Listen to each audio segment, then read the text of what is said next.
This is our 10th spring season, helping our community start their gardens from seeds.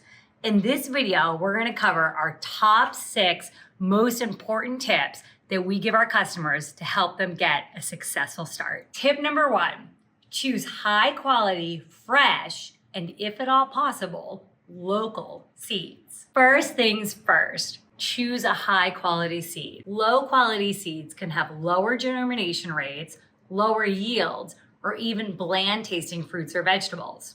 You don't know how often I have a customer come into the shop and say, I'm worried I just can't grow a good tasting tomato. And I always stop and say, what kind of tomato seeds were you using? That's where it all starts. You could be the best gardener in the world, but if you don't start with a high quality seed, no matter how much effort you put in, you won't get great yield and you won't get great taste. High quality seeds are usually also fresh. The older the seeds, the lower the germination rate. If you do have old seeds from years past, you can still use them. Just plant more, because some of them won't germinate. It's not your fault. It's just because they're older. And lastly, why buy local? Well, 1, it's always great to support local farmers and gardeners. But 2, local plants are ideal for your local growing environment. So for us, we're in New England. We try to buy seeds from New England growers because we know the plants are acclimated to this area. Tip number 2, keep it simple and plant your seeds directly into soil.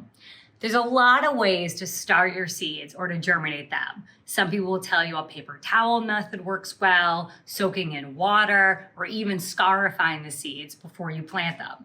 And why these tips can be wonderful, we often find that at times, the more handling you do of the seeds, the more likely you're going to run into problems. So yes, can some of these tips speed up germination? They certainly can. But when in doubt, handle your seeds less. Just put them directly into the soil and they're going to germinate. The keep it simple tip also includes heat mats and domes. Yes, heat mats are designed to help your seeds germinate faster. They certainly can do this. However, there's downsides to heat mats. They can dry out the seed soil faster and they can make the seeds grow leggy and long versus shorter and more robust. If your temperatures are below 70 degrees, and you're growing warm weather crops like tomatoes and peppers, it is a good idea to use a heat mat to trigger those seeds to germinate. Domes for your seed trays can be wonderful. However, at some point, those domes have to come off, and inevitably, there's a period of time in which the seedlings are shocked.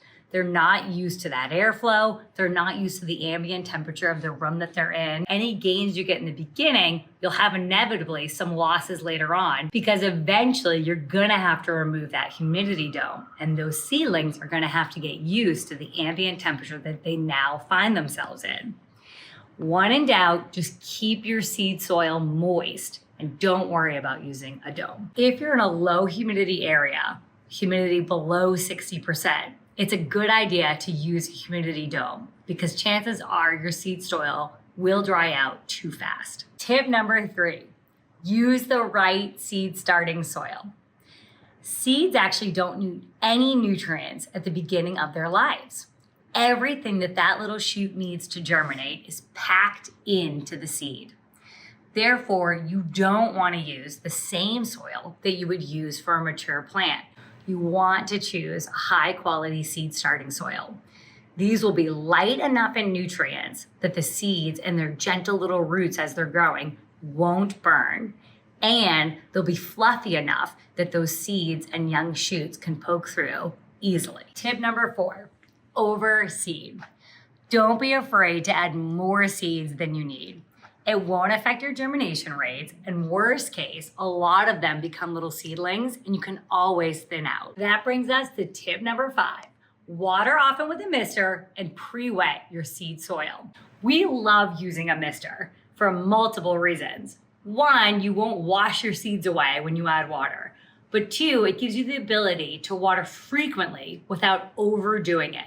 You're constantly providing a fine mist that's going to settle into the top of the soil and move its way down. In addition, if you pre-moisten the soil, so I go ahead and take my seed soil and I add water to it before placing it into my seedling tray, I won't have any hydrophobic or dry pockets that might prevent water from moving through and my seeds germinating. Another reason misting is awesome is it prevents the soil from compressing. A compressed soil makes it really hard for those young roots to move down and through and for those delicate little shoots to pop out. Tip number 6, add microbes. Microbes are extremely beneficial for your seeds and for adult plants. You may be familiar with a microbe called mycorrhizae. This is actually a fungi that established itself on the roots of plants and can help the plant break down nutrients for its entire life. By providing microbes early, you're actually giving the plant some of the microbes that it needs throughout its entire stage of growth. These microbes not only help break down the seed coat so that the seeds germinate faster, but they'll also help with nutrient uptake, drought resistance, and disease resistance. They're amazing. Thanks so much for joining me as we share our favorite seed starting tips. If there's seed starting tips that you like that I haven't covered, be sure to leave them in the comments. Thanks so much for joining us and see you soon, everyone.